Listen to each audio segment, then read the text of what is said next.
Kia ora, everyone. Welcome along to this afternoon's webinar. Can you please raise your hand if you can successfully see my screen, if you've got an implementing strategy slide in front of you?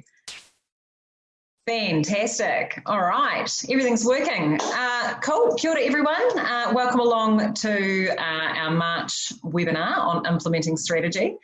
I'm really excited about this one because, well, you know why I'm excited about this one. I wrote a book about this one because I think this is probably the thing that we find the hardest. You know, I think it is really challenging to do the big picture thinking and to make the space to do that. But there is a really well embedded practice now in most larger organisations of developing some form of strategic framework or plan. And that's not to say that those are all done in a way that's entirely useful, but that there is a practice where that happens.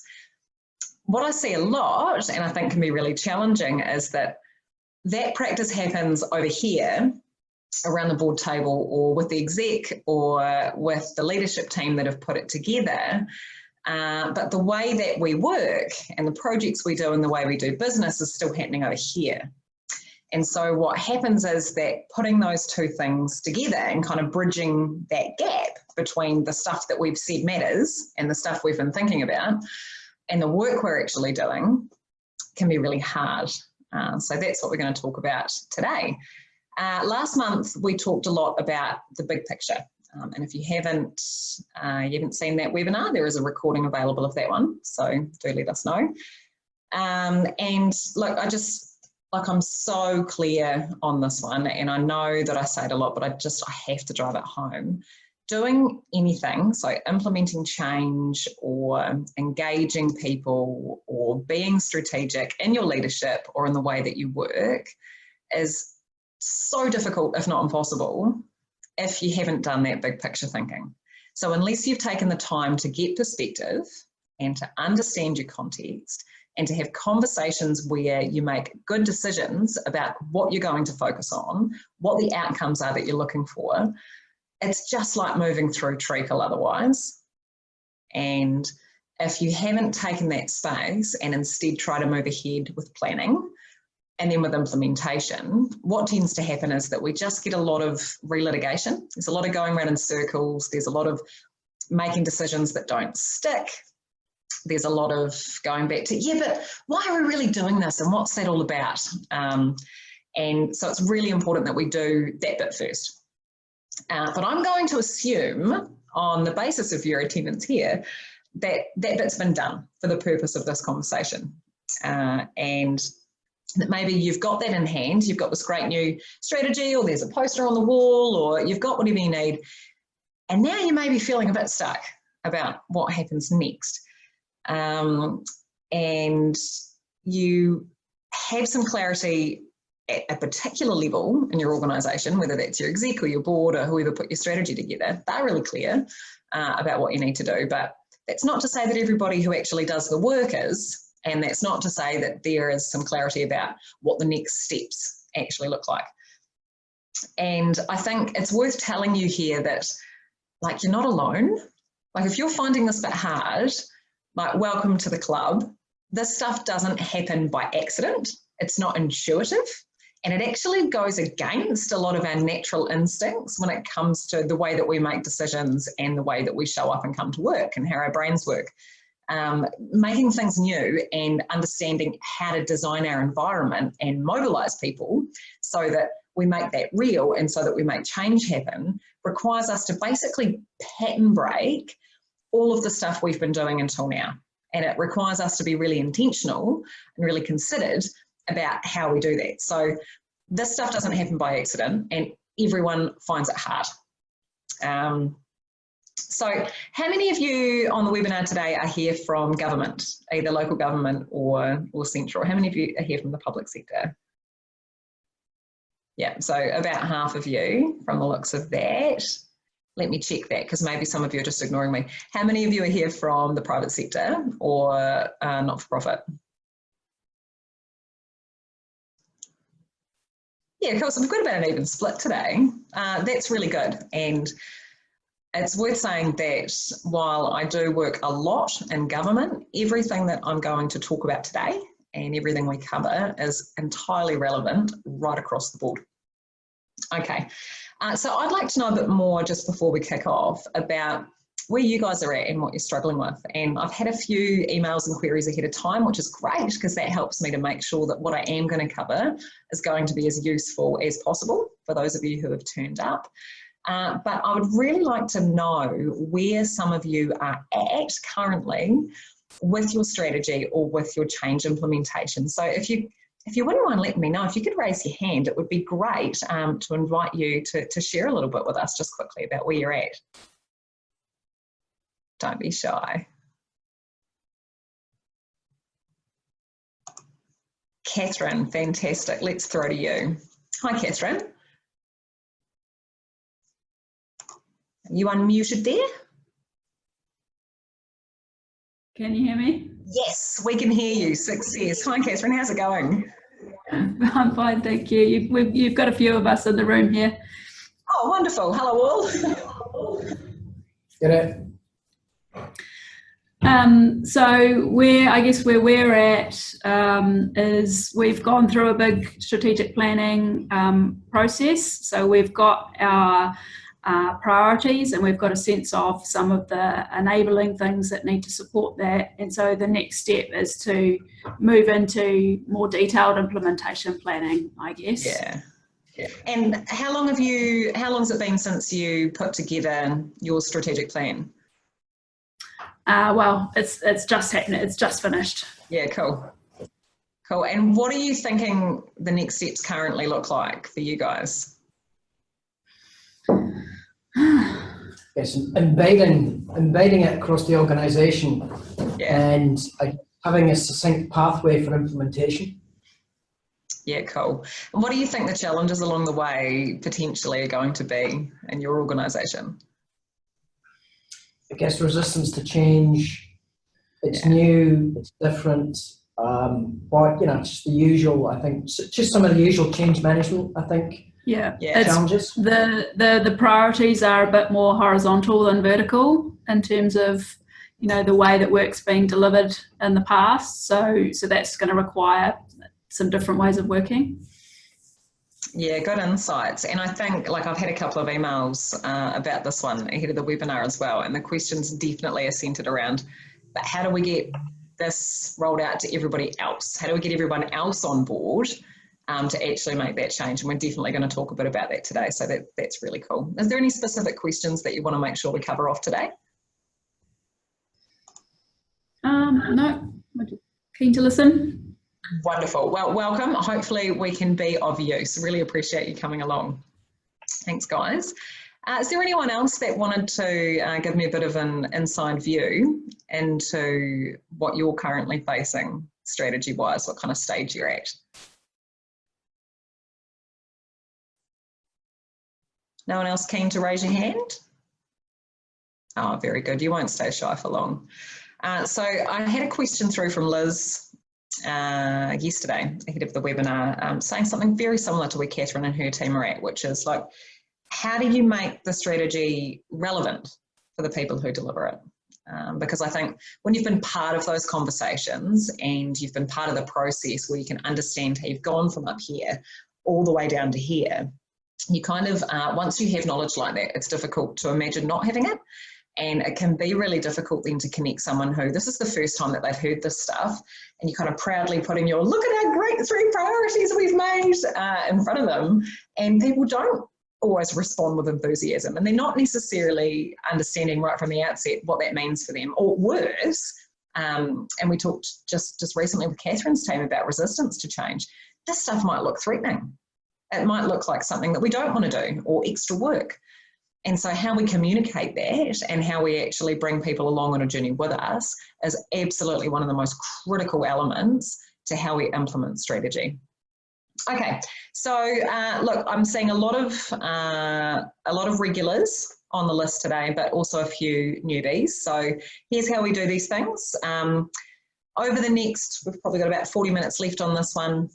I'm going to throw at you a whole bunch of information about how we implement strategy. And I do go quite quick, and I do say a bunch of things in a row because I want to cover as much as I can for you, and sometimes that means you might not get everything first go. That's totally cool. We actually make a recording of this available. We send it out by email to everyone who's registered once the session has closed and that recording has come up into the cloud, and we pop them on YouTube as well. So if you don't capture everything first time, don't panic.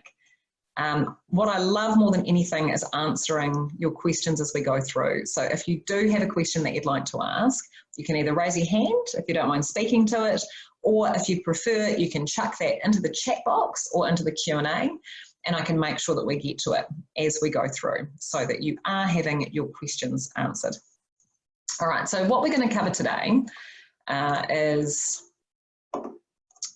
a few questions. The first one being, why is this so bloody hard? Like, this is leadership 101, right? Like, come up with the idea, roll out the idea, fix it and move on. Why do we still find this stuff so hard? And there are lots of good reasons why we find it so hard. So we're going to have a talk about that. I'm also going to talk about why we actually do need to get better at this, because it does matter. It's not complicated, but just because something's simple doesn't mean that it's easy. But we really do need to take some action here and make sure that the people in our organisations who are making these kind of decisions also understand what it takes to make it real. Otherwise, it just gets stuck. I'm also going to talk to you about how we do it, which is, I assume, why most of you are here, so that's really good. And we'll wrap up by talking a little bit about what you can do right now. So what are some really practical takeaways that you can leave with where you go, right, I know what I'm going to do when I get back to my desk this afternoon to start moving forward. So hopefully that is useful. Okay, why is this so hard? Because it is hard. It's hard enough that I wrote a book called Strategy to Action, a guide to getting shit done in the public sector, because it is so hard. And if you look at some of those scaremongering statistics, which I don't really recommend you do because they're not super evidence-based, and there's that one that has been floating around since about 1994, which is that 70% of change doesn't roll out or doesn't get off the ground. And I'm pretty sure that one's been debunked. And also, I don't think we should be using statistics from 1994. But what it does speak to, particularly the fact that we are still quoting it so often, is that we do see a lot die. Can you raise your hand if you've ever been part of a strategic planning process where you've never actually seen the initiatives roll out? Yeah, okay, so that's about a third of you who are here who've raised your hand on that one. And that's certainly not 70%, but it is a lot, right? And I sometimes I talk about the post-it note, walls of death, where you've had this exciting workshop and you've got a whole wall covered in colourful post-it notes. But then 6 months later, if you're to check in, hey, what was the output of that strategy workshop? There's not a lot to say, and sort of dreams have died as the post-it notes have lost their sticky and kind of floated off the wall. So that is really common, and it's something that I hear a lot, and there's a lot of reasons why it's so hard. And the first one is, I think, that we get stuck. And the reason we get stuck, I think, paradoxically, is linked to some of the big picture stuff I talked about last week. So on the one hand, it's really hard to shift from looking one step in front of you, the details and tasks that you've got to do every day, and actually zooming out and figuring out what your big picture stuff is. Like, that's hard to do in the first place.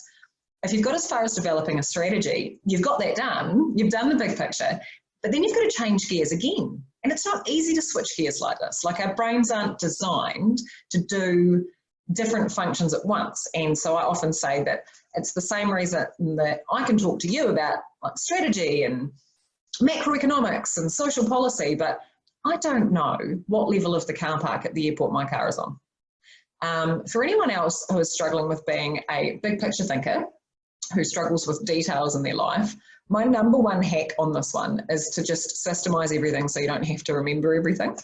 So what I used to do with the airport thing is, when I'd arrive, I'd pick up my phone and go, Siri, remind me when I land back at Wellington Airport that my car is parked on level 6. And that was really good, because when my plane would land, it would pop up and go, you were parked on level 6. Great. Then I had the brainwave a couple of weeks later, why don't I just always park on level 6?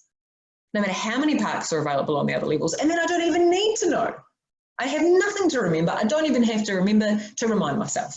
So if you are a big picture thinker and you do struggle with things in your life, either hand them over to somebody else. I'm not trusted to manage my own calendar, and for good reasons, or make the decision once, as Pete Cook would say, so that you never have to make it again. Anyway, you've managed to pull yourself out of the operational.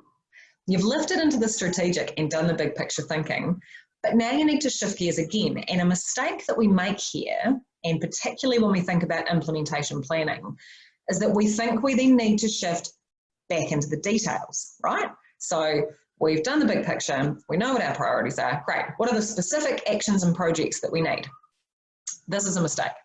So if you're at that leadership level and you've got your strategy locked down, the worst thing you can do is now flip into specific projects. And there's a couple of reasons for that. One of the reasons for that is if you try and instruct people to do new things without changing the environment they're working in, you're kind of setting them up for an impossible task. So asking someone to deliver a project that requires a completely different way of working without changing the systems and processes in your business that define the way that you work is really putting the cart before the horse, and it's going to make people cynical and it's going to make people's lives really difficult. The other reason that it's important not to go straight into the details is because you are not the best person in your business to know what those are. So you can safely assume that if you are the right person to think about context and to set strategic priorities and to make long-term decisions, you don't know enough about what's happening right down at the pointy end, at the front end, to be able to make judgment calls about what should happen there. Like it's not your job, it's not your expertise, it's not your remit. So trying to be really specific about something that you probably don't know as much about as you think you do is going to get you stuck fast. And it's going to make the plans that are developed in that space not that useful. Does that resonate with anyone, that switching from strategy to project planning without doing the systems bit in the middle and trying to make judgment calls you don't know much about, that's holding you back? Cool. All right, I had some raised hands on that one real fast. Yeah, so the first one is we get stuck. Another reason that it's really hard is that we tend to work in silos. And you hear this one a lot, it's a bit of a cliche, but I think at the senior leadership team level, this is particularly dangerous. So what I like to say to exec teams when we're doing strategy or we're doing mentoring is your team is not the people you manage. Your team, your first priority team, are your peers. They're the leaders that sit around the table with you. Because what happens is people talk about hats. You know, they say, I've got my ELT hat on and now I've got my IT hat on. And that's really unhelpful because it means that when you put your ELT hat on to come and have a strategy conversation, you are managing to think in an integrated way about what the whole organisation needs or about what the whole community needs. But when it comes time to implement, if you then go back to putting on your business unit hat and thinking about what needs to happen in your space, you've lost that connection. So what we end up with when it comes to implementation is 5 people doing best practice, but not aligned in the decisions that they're making. And 5 people doing best practice might look good on individual performance reviews, but it's not actually helpful when it comes to monitoring or delivering on progress against big picture strategy. Raise your hand if that one makes sense to you. Best practice versus big picture alignment. Yeah, cool, the hands went up for that one quickly. That's great. I'd be quite interested to hear, is there anyone who's currently battling with that kind of silo at a senior level in their organisation who'd like to comment on that? Michael. How's it going, Michael? Are you unmuted? Let's have a go again. If only the button would work first time. Are you with us, Michael? Oh dear, I think you might have yourself muted on your end. Try clicking your microphone.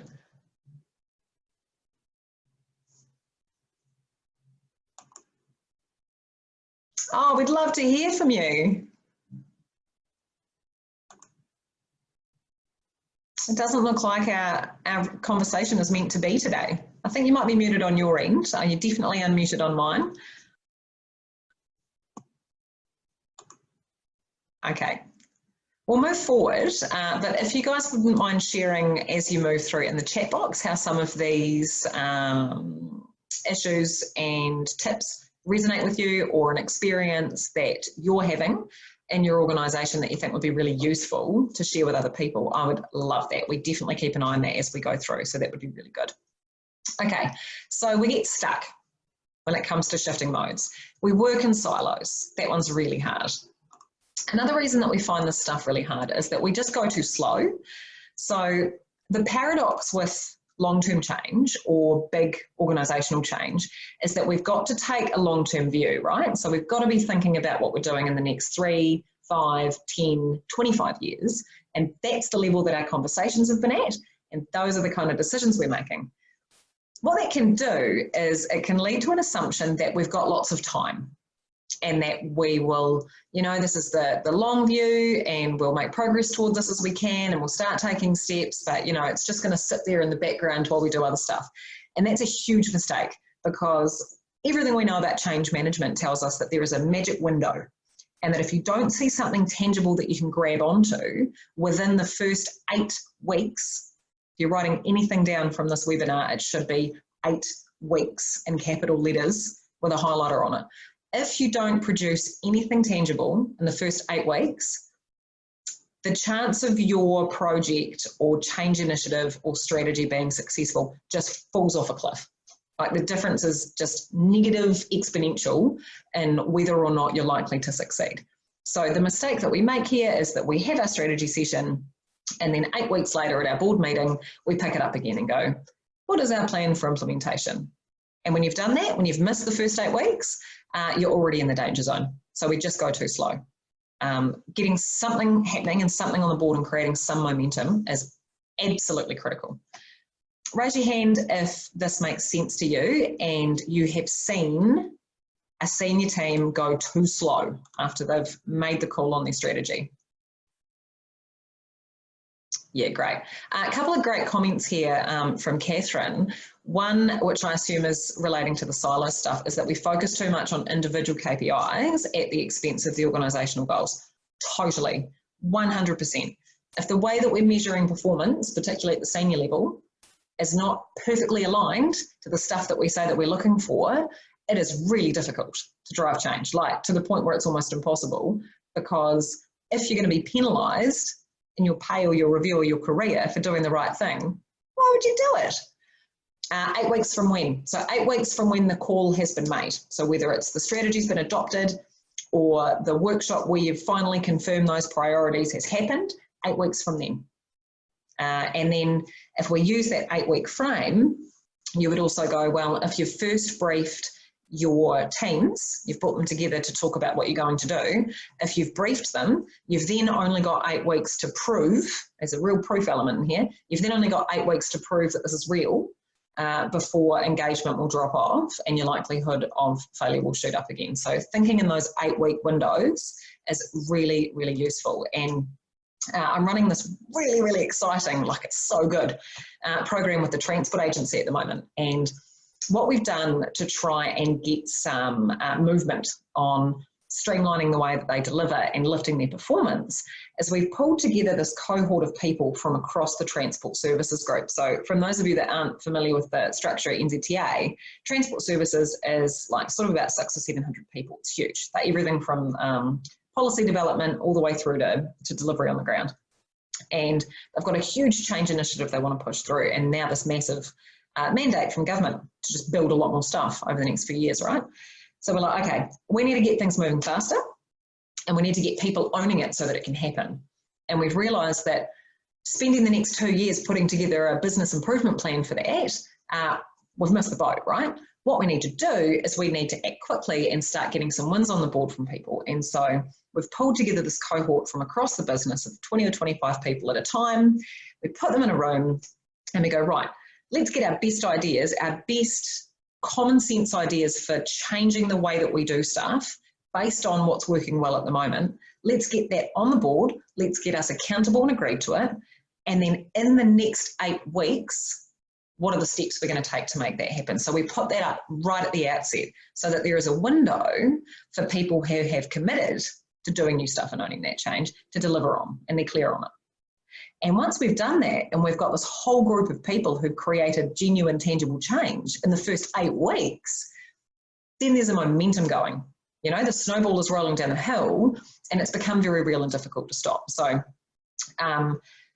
going too slow, problem. So it's hard because we get stuck. It's hard because we're in silos. It's hard because we go too slow. It's also hard because we're scared.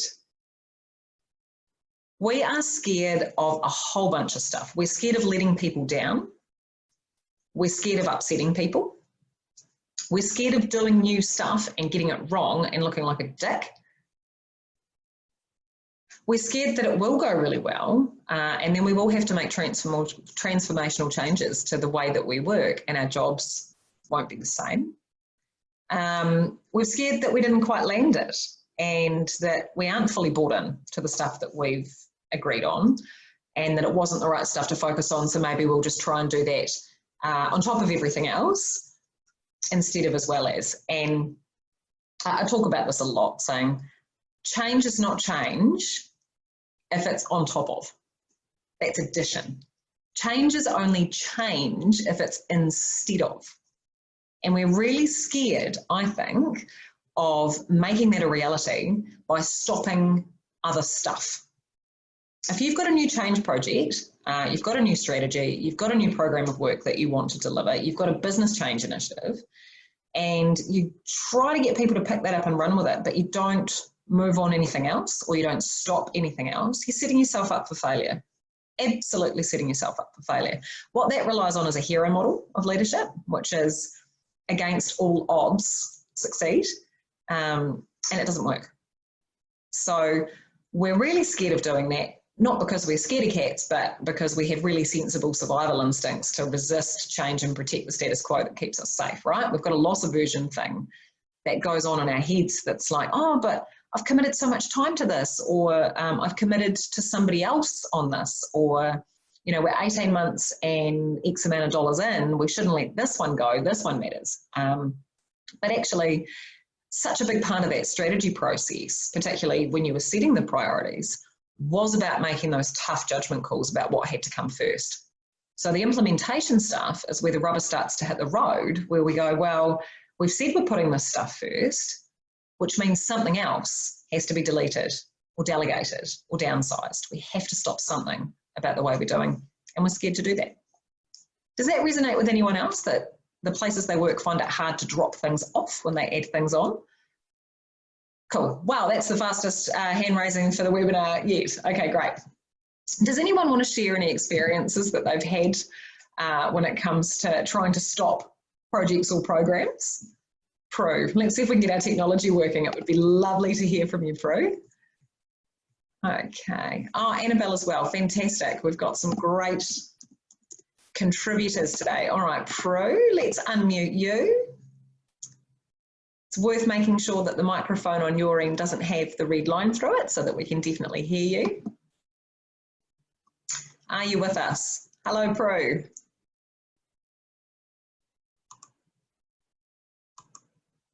Nikki, it might be worth you on your end seeing if you have any more luck than I do at making sure that we've got all of our wonderful contributors able to be unmuted and speaking. So we've got Prue Norton from Christchurch City Council who's popped her hand up and would like to share with us something that she's found about finding it difficult to let go of existing work.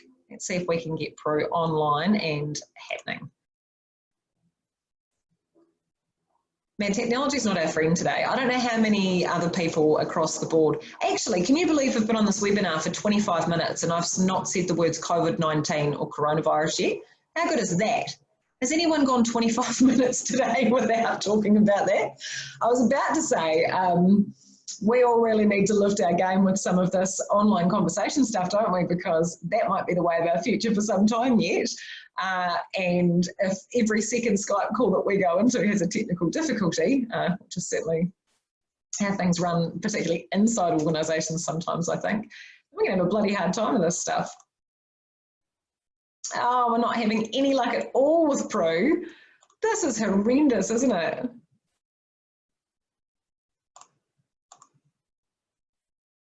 don't seem to be able to unmute anyone. The universe is entirely against us. Are you having any more luck than me, Nikki? No, Nikki's not having any luck either.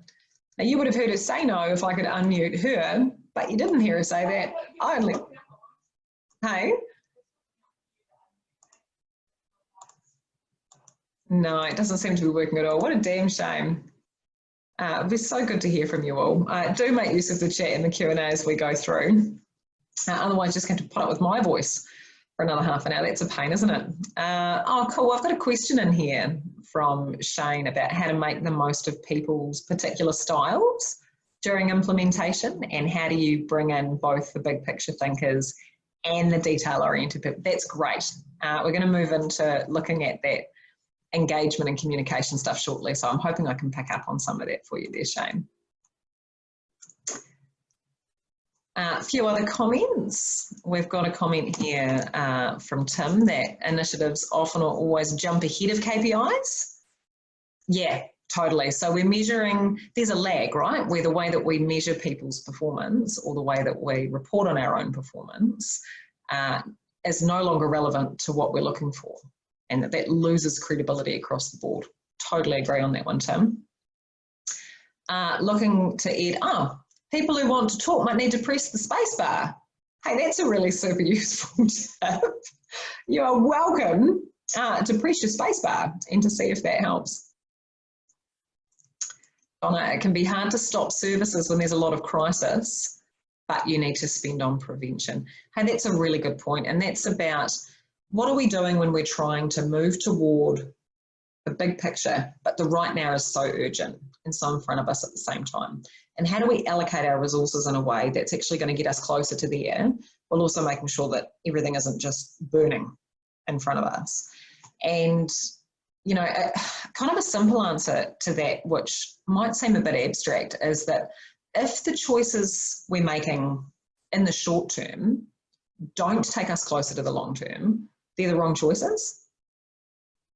And that's kind of a hard thing to swallow, but I think that if we are making decisions today that we know don't move us any closer to what those big picture priorities and that long-term vision is, then we shouldn't be making them. Not sure whether that's helpful or worse, but I do believe that one. All right. So why do we need to improve on this stuff? I mean, you probably don't need me to tell you why it's so bloody frustrating that we can't actually implement and why it's so important. But it is important because if we want our change to be sustainable, we need to have really intentional implementation. So what I mean by that is, what I see a lot is you've got really motivated, passionate leaders or program sponsors who push forward and make things happen and get shit done on the basis of their own energy and willpower alone. And I call that the hero model of leadership, and it can be extremely effective. And I'm sure you've all worked with one of these people. Maybe you are one of these people who's like, no, do you know what? This is all who we know doing. I'm out there, I'm getting it done. And they just seem to push on in the face of obstacle after obstacle, and they work themselves on the ground to make it happen. And then eventually they get sick of working there and they go somewhere else and their initiative dies. So the reason that that's a really unsustainable model is that A, it's not fair on people to expect that kind of leadership model, and B, it's entirely unsustainable for actually embedding long-term change inside any organisation. So we need systemised intentional implementation so that our change is actually sustainable. Also, so that we've got really confident leadership who can be clear about how to make good decisions as they track through. So it's really undermining to work on a big piece of strategy and feel really positive and really engaged in the decisions that you've made. Hey, we're going to have more resilient communities. We're going to have a high performance organisation. We're going to make a shift in inequality. We're going to make sure that more New Zealanders have access to housing. We're going to make a difference when it comes to access to services. You know, whatever those big picture ones are, that's really energising, that's really exciting. Nothing destroys that faster than being undermined at any level by not having the systems or support, not having the mandate to take things off your plate so that you can actually see progress. As soon as you go through your first traumatic senior leadership experience of not being able to get shit done, that has an impact. And that has an impact that can last for the rest of your career, because I work with exec teams now who part of the first part of my job when we do strategy and implementation is actually overcoming that cynicism. So we talk about change fatigue and change resistance within our wider organisations, but I also think that it's important we recognise that actually change cynicism at our most senior levels is just as much of a barrier, because we say this stuff, we don't really believe it. And then that filters all the way through. Every time we have to make an appointment, or we have to make a decision about a project or an investment, or we have to try and back someone in our team who's being innovative, those decisions are hard. But when we've got some framework for the way that we need to roll out change, we can be confident that we're doing the right thing, and our decisions are better and they're faster, and we're there for our teams, and we can genuinely commit to and believe in the stuff that we're selling, which makes all the difference. People know if you're being inauthentic. If you stand up at a stand-up meeting or a roadshow and say, it's all going to be about this now, it's all going to be about digital services, or it's all going to be about people-focused leadership, and you don't believe it, people smell that bullshit a mile away. So that confident leadership is extremely important for whatever this thing is and going forward. And building on that, it's really important we get this right, because people want to do good stuff. So the flip side of that change resistance conversation with our teams is that actually what we do know is that people want to connect to the big picture when they come to work. They want to be able to explain how what they're doing makes a difference. They want to know the why. It's really important. And actually, as millennials make up a greater proportion of our workforce, it's particularly important to them. People want to know why they're getting out of bed in the morning, and they want to come to work and feel motivated to be productive and do good stuff. So it's really important that we make that possible for them by making it possible to create the change that we're talking about. It's really important so that we deliver value.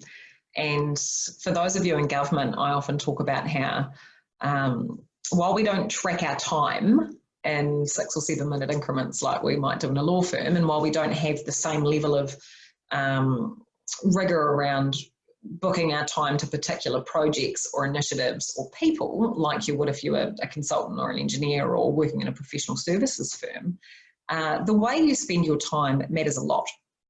It matters a lot because you're there to make a difference. It matters a lot because the public are paying our wages. And it matters a lot because where we put our energy determines what we end up with outcome-wise. And unless we are actually making progress on the stuff that we've promised to do and that we've planned to do, we are not delivering value with our time. So it's really important. And it's really important so we can actually have an impact. We didn't sit through all of those strategy sessions till we end up with a pretty document and nothing else. Like, we're all here to change the world, right? We're all here to do our bit and to contribute. And I believe quite strongly, actually, that as part of the social contract, like, we all have a responsibility to do our bit to actually have an impact. And what that looks like is a little bit different depending on who you are and what your capabilities are and where you work and what your role is. But this is what we're here for. And if we spend all our time talking about change and not doing it, we are not honouring our responsibility to have an impact. So that's why it's really important that we do this. Raise your hand if you agree with me on that one. That's a little bit radical for a afternoon webinar, isn't it? Oh, good, I'm amongst like-minded people. Fantastic. Okay, so now you're going to say, Alicia, stop throwing rocks at people who talk about change and don't do it if you're not going to tell us how we do it. I'm here for you. Okay, so for those of you that haven't seen my first book, I talk a bit about getting shit done, and I talk a bit about how there are 3 really important parts of how we do strategy that turns into action, right? And so the first one is clarity, and we talked about that last month in our big picture webinar, which is all about the why. Let's get really clear on why we're doing this stuff, what success looks like, what our priorities are, right? The second one is coherence. So first clarity, second coherence, and that's the way we do business, our systems and processes, and the approach that we take to roll and change out, right? And that's the how. And the third piece is about commitment. And that is about leadership. And it's about monitoring and evaluation. And it's about visibility and iteration. And that's the what, right? That's the stuff we're actually doing. What do you think the ticket is for today's webinar that I'm going to focus on out of those three? Chuck your guess in the chat box real quick.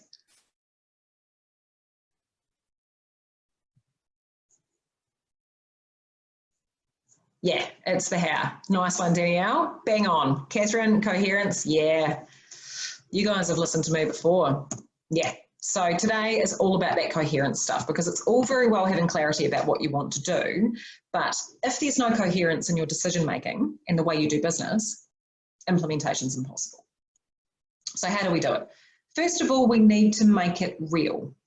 So I said earlier that one of the reasons we get stuck is because we're trying to make decisions about a level of the business or about systems or about projects that we actually don't have the expertise to make those calls on. Because if you're doing your job correctly at the senior level, you shouldn't know all of those details and tasks. The mistake that we make when we try and translate our thinking to our teams or to make it real is that we go on out and we roll out this beautiful roadshow or team meeting or poster or document, and we go, look, aren't we good? Isn't this brilliant? Look what we're going to do now. And we present it as a tell.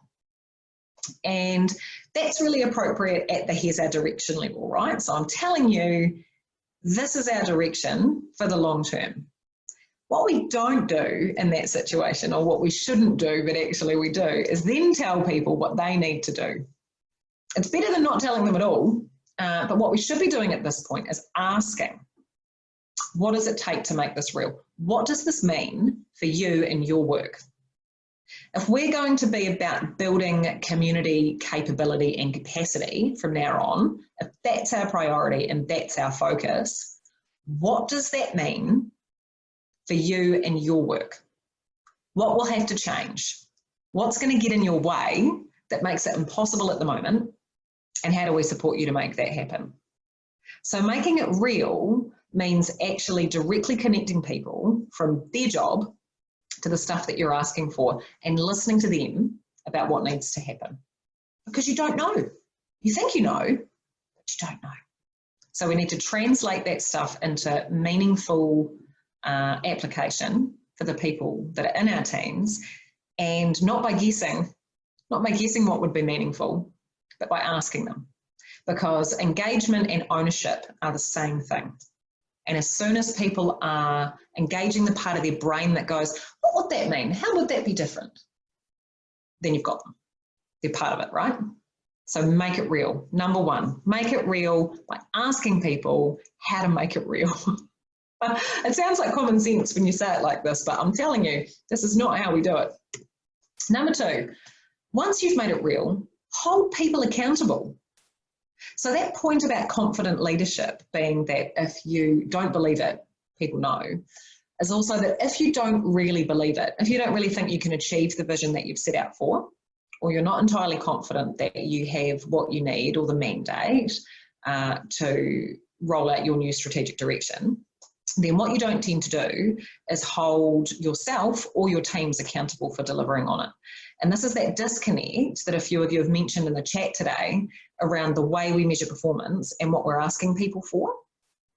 So we ask people to collaborate and to be agile and to do multi-stakeholder initiatives and build relationships. But then we measure their performance on very individually focused deliverables. And there's a real disconnect there, because if you're going to make my pay review decision based on the thing that I deliver, I'm not going to waste my time talking to other stakeholders to make that happen. But if my performance is evaluated based on whether I've delivered what you've asked for, if it's going to be about the quality of my relationships with those stakeholders, then you bet you I'm going to make sure that that happens. And if we don't hold people accountable, then we create the environment that we don't really mean it. It's empty threats, right? It's like saying to your kids, one more time and you're going to bed. And then they do it one more time and you don't send them to bed. Like, they know. So one, make it real. Two, hold people, including yourself and your leadership team, accountable for change. The third one is about aligning your systems. And I know I bang on about this one a lot, but I just can't tell you how many times I have worked in an organisation or with an organisation who have a strategic priority over here that it's then entirely impossible to implement.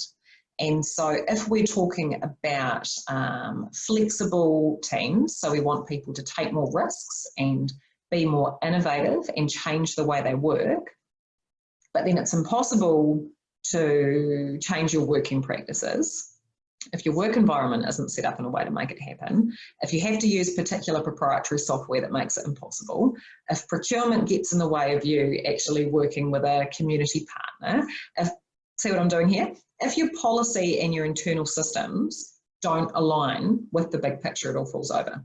And so an example I use a lot is about a large government agency I worked with who were all about building community capacity for delivering projects. So the idea was that their team was a leverage point, and rather than going out and doing direct service delivery, you know, running facilities, running programs, running youth centres, all that kind of work, they would instead be the centre of excellence and the facilitators and the brokers, and they would support local communities to run their own stuff and put their own stuff together. And they would provide support and resources and funding and whatever that looked like. They roll this out, 18 months later the uptake's really poor and couldn't figure it out initially until we do a bit of a customer journey and figure out the steps that you would have to go through as a community group to get there, and you discover that your very first hurdle is $2 million in PI and PL insurance. And that is a really sensible best practice approach to procurement if you're a finance and risk mitigation professional, and that's what I'm talking about with your silos of best practice. But it does not at all align with making it easy for community groups, for small, not slick enterprises to be able to run services, because they can't even register as a supplier to be able to be supported by that agency.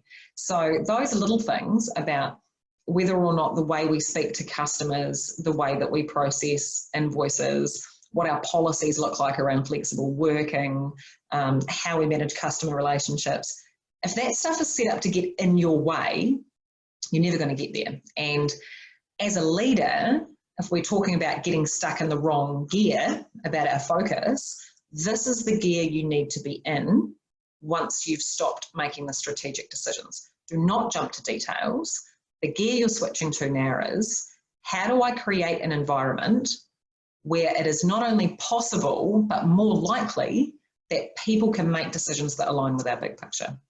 If we're asking for innovation and flexibility, how do I nudge the environment and change the systems so that people can deliver on that? Because it's entirely unfair as a senior leader to ask for one thing and then completely disincentivize it, which is the same thing as that performance measure conversation. So make it real. Align your systems. Hold people accountable. And then this one, put your bloody money where your mouth is. If you are projecting that your new strategy is going to be delivered within the existing envelope, or by reallocating existing resources, or will be managed within an existing project load, and you haven't taken anything off the list, it's not going to happen. It just won't. If you say there is no dedicated budget or no dedicated resource for your new strategy, it will fail. And when we talk about the tell, ask, support, so tell people what the direction is, ask them what it will take to make it meaningful for them and how they'll need to change at work and what the projects need to be. Providing support is about, have people got access to the budget? Have people got access to the training? Have people got access to the networks and the relationships and the resources and the tools and the systems that they need to make it real? And again, thinking about that gear, just checking my time there, we're doing quite well.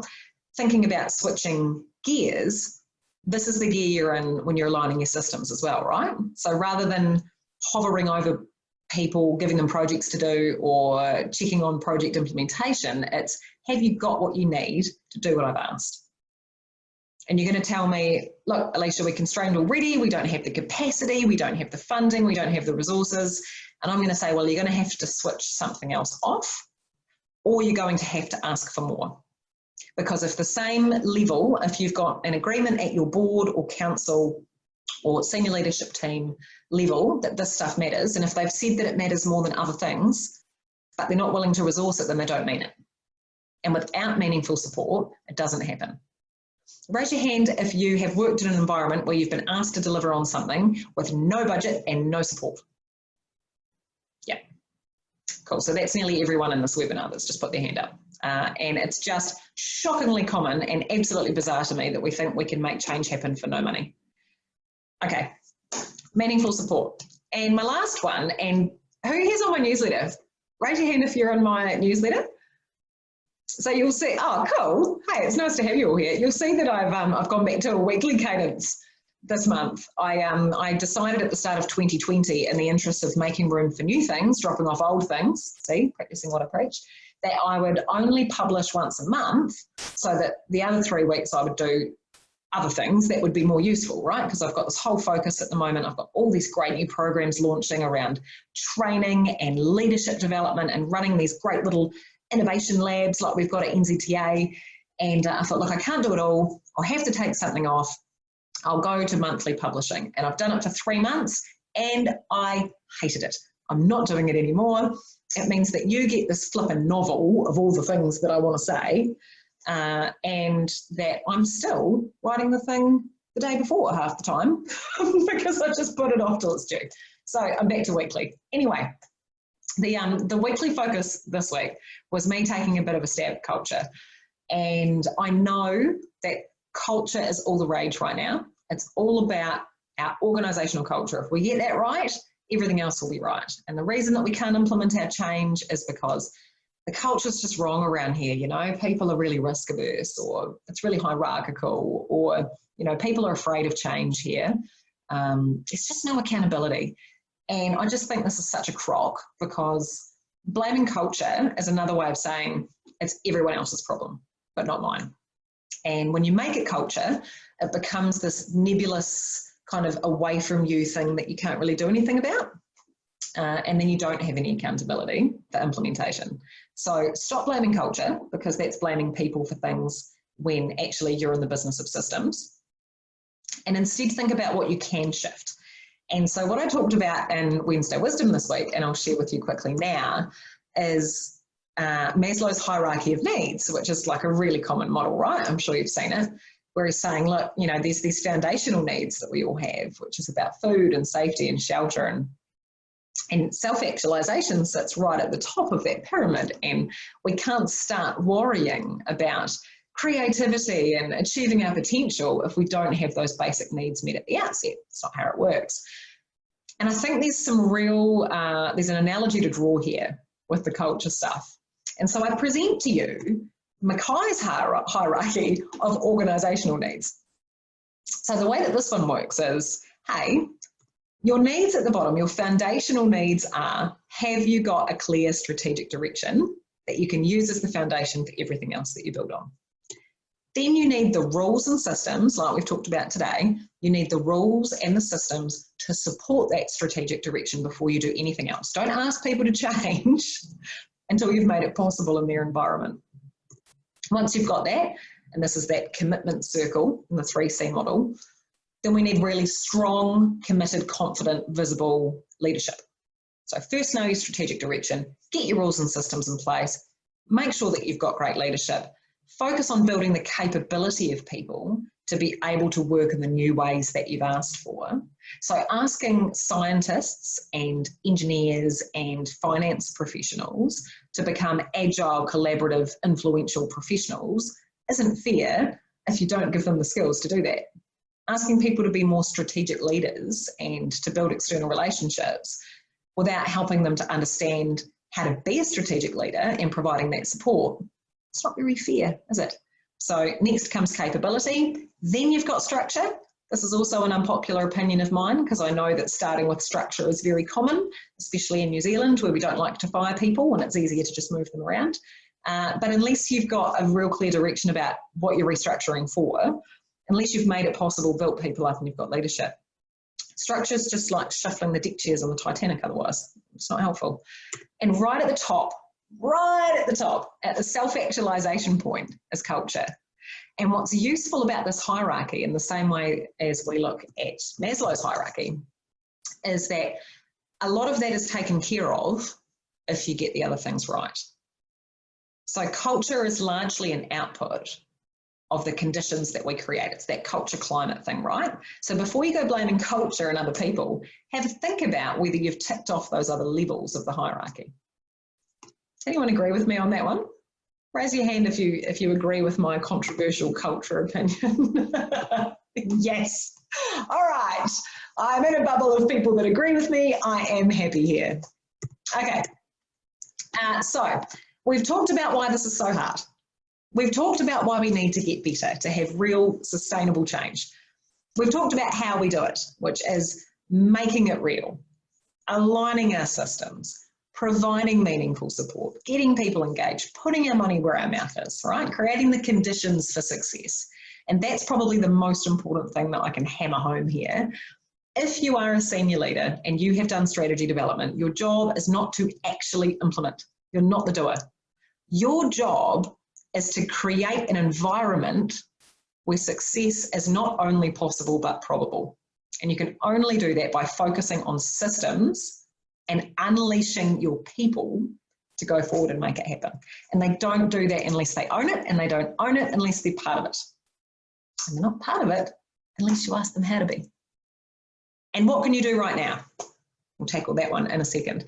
Before, we've got a few minutes left. We're doing very well today, time-wise. Does anyone have any questions that they're quite keen to have answered before I tell you a little bit about what you can do right now and close the webinar off for the afternoon? I'm terrified to ask for a raised hand, by the way, after our experience with the muting today, but I'd be super keen to see some Q&A or some chat. Cool. Are there any key processes or rules that we should look at first? Generic ones. Hey, that's a really good question. If we're thinking about, all right, if our first step is aligning process, what should we look at first? I've got a really simple answer on this one. Ask people. So one of the steps in my strategy to action process that we go through is it's this 3-month journey where we start at the set strategic direction, and we do that with the exec or with the board. But the next step before we start implementation is we go and pressure test it. And I'll generally pull together a bunch of middle managers, but a few frontline staff as well. And we get them in a room and I go, all right, guys, the powers that be have said, this is the stuff we've got to focus on for the next 3 years. What's going to make that hard for you? And this is not a difficult job for me. I don't have to put a lot of creativity into eliciting those answers, because people know. And they tell you, oh my God, we've been telling them for years. If only the business case process was easier, we could have done this stuff 3 years ago, for example. So if you're thinking about what your key processes and rules are, yep, there'll be some easy ones. There'll be some low-hanging fruit. But you may not know exactly what they are, because you might not have to interact with them. So simply go and ask people and you will know almost immediately. I mean, the culprits are generally delegations or procurement or IT systems would be 3. But what that specifically looks like for you will depend on your organisation. That is a great question.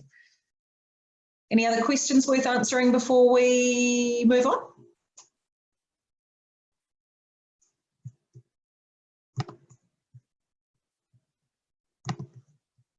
Alrighty, we'll keep moving, but if this, inspiration strikes, I don't know about you guys, but I always feel like when I'm in an interview or when I'm in like a sales meeting or sitting with someone and they go, have you got any questions? And you're like, nope. And then as soon as I walk out, or when I'm talking to someone else about it later, I'm like, oh shit, I know what I should have said. Hey, that's how our brains work. If that happens to you, that's okay, I'm not judging you. And also you are so welcome to just fire an email through on this stuff, because I like talking about it. Like, I nerd out on strategy implementation all day. Okay, so we know why it's so hard. We know why we need to get better. We've got some tips on how we do it. And before I tell you exactly what you can do right now, I'm going to give you the 2-minute rundown on how I like to do it and how I like to support others to do it.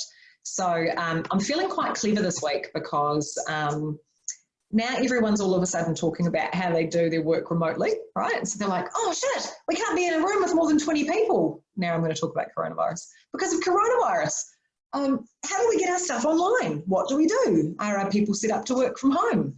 And I'm like, haha, I have been balancing 3 children and a strategy practice for a bunch of years.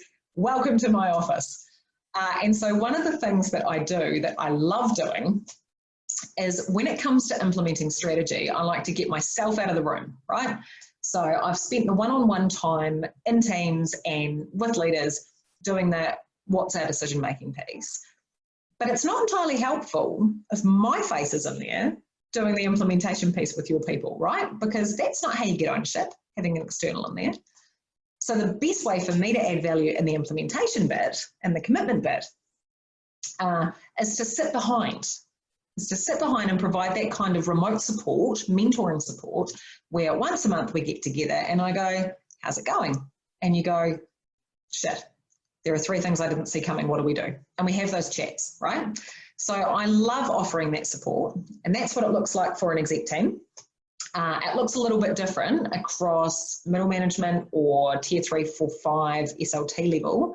That one-on-one stuff is a little bit harder, and the kind of leadership development programs or little incubator pilots that I'm running with NZTA are a lot more useful when we want to get big scale.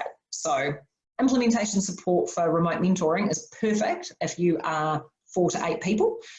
If you're trying to support 12 to 60 leaders, it's a little bit different. So I will put that caveat in now, and I will admit that I'm not quite as clever and haven't totally got my online systems geared up for that. But for the implementation support, I do, and it's one of my favourite things to do because I can do it in school hours on Monday and Tuesday, but also because I can build capability and support you in the back so that you're actually fronting this stuff and getting that accountability thing happening on your end. So that's how I like to help. Now, what can you do today in the last minute of our webinar? Okay, number 1, I like to do the 3 takeaways. Number 1, unleash your people. Your people are not afraid of change. They're skeptical of you. They're uncertain about their jobs. They're not sure what you're asking for, or they don't have the support to actually do it. So unleash your people. Go and ask them, hey, what do you need? Because we're really excited about this awesome stuff that we've got going on, and we want you to be excited about it too. But we also know we're not the experts about what actually happens inside this business. So tell us what needs to change. Tell us what buttons we need to push to make it possible for you to be unleashed and make this happen. And then don't do that and walk away. Actually provide the support and the resources that people need. If they need extra training, great, make it happen. If they're telling you they don't have the capacity, take something off their plate or give them more people. Unleash your people to make it happen. Because your job as a senior strategic leader is not to implement. It's to make it possible for everybody else to. So number 1, unleash your people. Think about what you can do when you get back to work in the next couple of days to actually get people on board with you and owning it. Yeah? Number 2, commit to timeframes. That magic 8-week window that I said you need to put with a vivid on the piece of paper in front of you, don't just put that in as an ideal. 8 weeks is the outside edge, right? It's the, once you get to 8 weeks, you drop off a cliff point, you need to commit to timeframes. I know you've got a 5-year strategy or a 3-year strategy or a 25-year infrastructure strategy, but you need to make something happen. You need to make it happen soon, and you need to deliver on your promises, because otherwise you undermine the credibility of your whole strategic position, you lose the trust of your teams, and you don't believe in it yourself. And that confident leadership stuff just goes, right? Commit to timeframes. And my 3rd one is to, when in doubt, tweak your systems. And the best way to know where to start, as per Catherine's question, is by asking people which ones need to change, but you might already have a really good idea. Because half of what frustrates people when I go and ask them what needs to change or what support they need is they go, oh my God, do we have to say it again? We've been saying this for 5 years and they haven't changed anything. Tweak your systems before you worry about restructuring your people or doing detailed implementation plans. All right. And that's us for another month of strategy webinar. How good was that? Was that useful? Put your hand up if it was useful. And then I can gauge like whether just 4 of you found it useful or all of you did. Oh, that's most of you. I'll take it. Okay, so that's us for the month.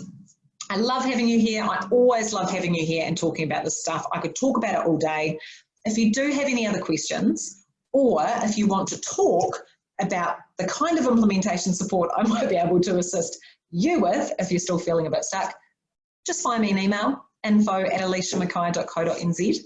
Otherwise, I will be seeing you all shortly because I do these every month. How good is that? All right, guys. Ka kite. See you later.